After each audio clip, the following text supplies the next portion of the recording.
가을이 깊어가고 있습니다. 급격한 온도 변화에 건강 유의를 하셔야 하겠습니다. 지난번에는 상속세 기본세율과 배우자 공제 등 인적 공제에 대해서 살펴보았는데요. 오늘은 기타 물적 공제에 대해서 알아봅니다. 전체 한번 보겠습니다. 물적 공제, 오늘은 동거주택 공제와 금융재산 공제에 대해서 알아보겠습니다. 간단하게 한번 볼까요?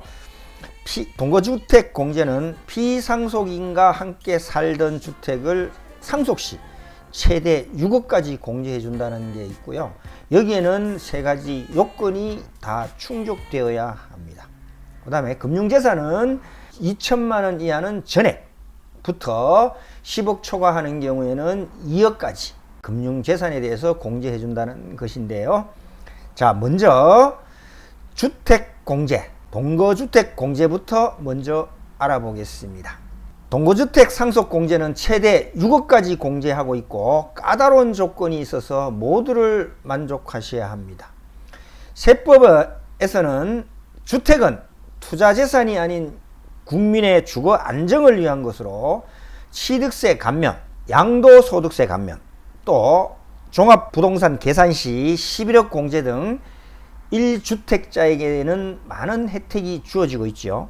이러한 취지로 보건대 1주택을 장기간 보유하다가 상속이 개시됐을 때 마찬가지로 혜택을 주는 것이 합리적이라 하겠죠. 그래서 이 주택공제가 있는데요. 다음과 같은 요건을 충족할 때 최대 6억까지 공제를 해주게 되겠습니다. 첫 번째, 직계 비속이어야 됩니다. 상속인이 상속 개시일로부터 소급해 10년 이상 하나의 주택에서 동거해야 한다.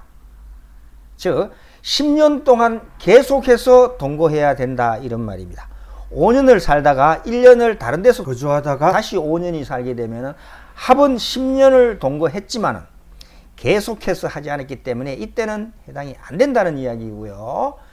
단 부득이한 경우에 의해서 동거하지 못한 경우에는 계속은 인정해 주지만 동거 기간에서는 빼겠다, 그런 이야기입니다. 또 미성년자였을 때 동거한 기간은 빼고요. 또 배우자도 빼고 이렇게 되는데, 예를 들어서 한번 살펴보겠습니다. 15살부터 29살까지 이러면은 14년간 동거한 거죠.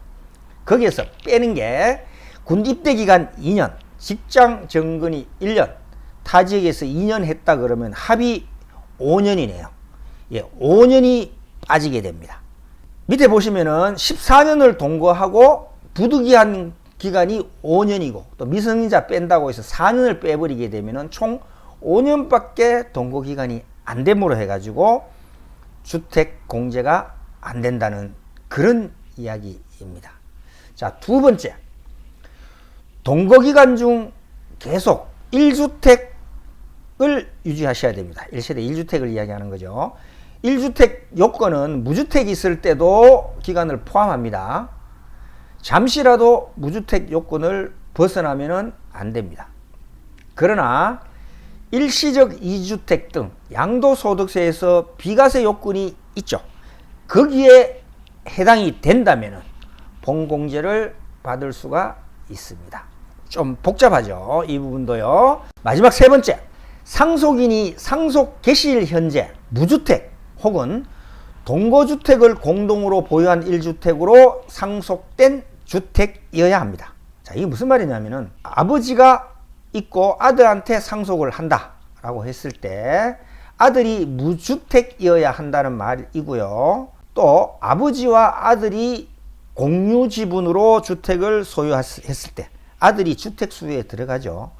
그럴 때 아버지가 아들한테 상속된다는 거, 반이 상속된 2분의 1이라면은 반이 상속된다는 거 당연한 이야기지만은 일단은 법규상에 그렇게 들어가 있다 라는 것입니다. 직계 비속만 된다고 했으니까 배우자는 안 되는 거 아시지요? 그런데 주택 상속인 경우에는 절세할 수 있는 방법도 살짝 보이는데요.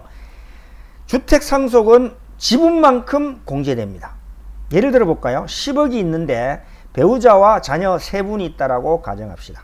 10억이면은 법정 상속이 배우자 사업, 자녀에게는 각각 2억씩 상속이 되는데 두 분은 출가를 해서 주택이 있다라고 봅시다. 그러면은 배우자 4억, 미성년자가 아니고 출가 안 한 자녀가 있다면은 계속해서 10년 조건을 다 갖추고요. 자녀가 법정 상속된 게 2억이잖아요. 2억밖에 상속 공제를 받지를 못합니다. 그러나 배우자 부분을 상속을 추가로 받는다면은 배우자 4억이라고 아까 이야기했죠. 4억에서 2억 플러스하면 6억을 받잖아요. 미출가한 동거 가족 중에서 6억을 한꺼번에 다 줘버린다면은 6억까지 상속을 받음으로 인해서 자연스럽게 상속세를 절감할 수가 있겠네요. 배우자는 인정 안 된다고 말씀을 드렸었으니까 동거 가족 중에서 그런 해당되는 사람이 있다면은 그렇게 하는 것도 좋겠다.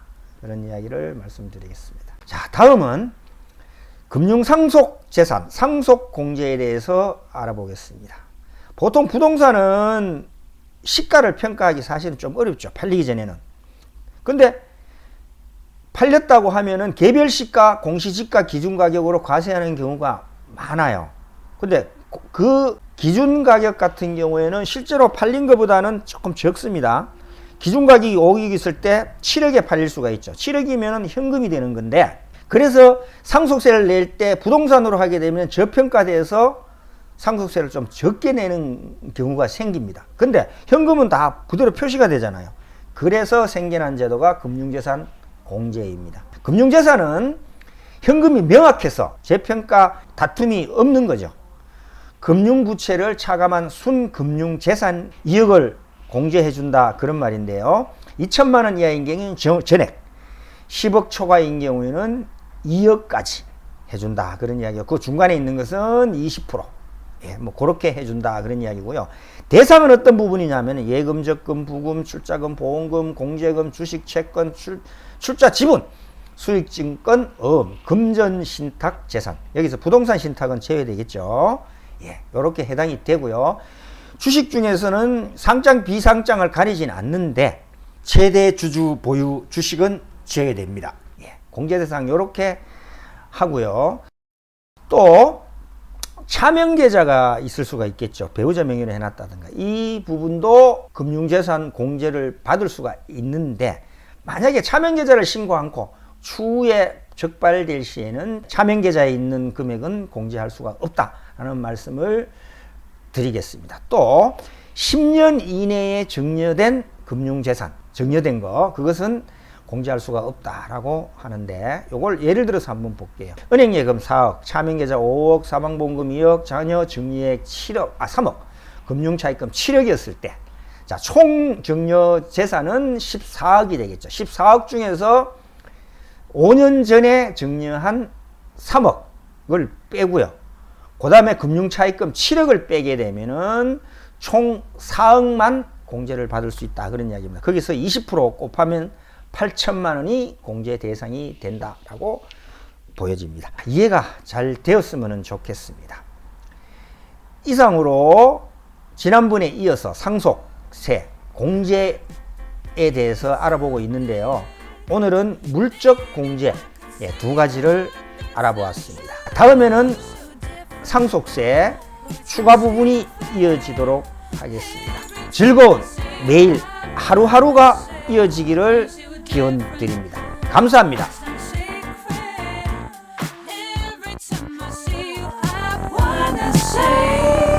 I don't want to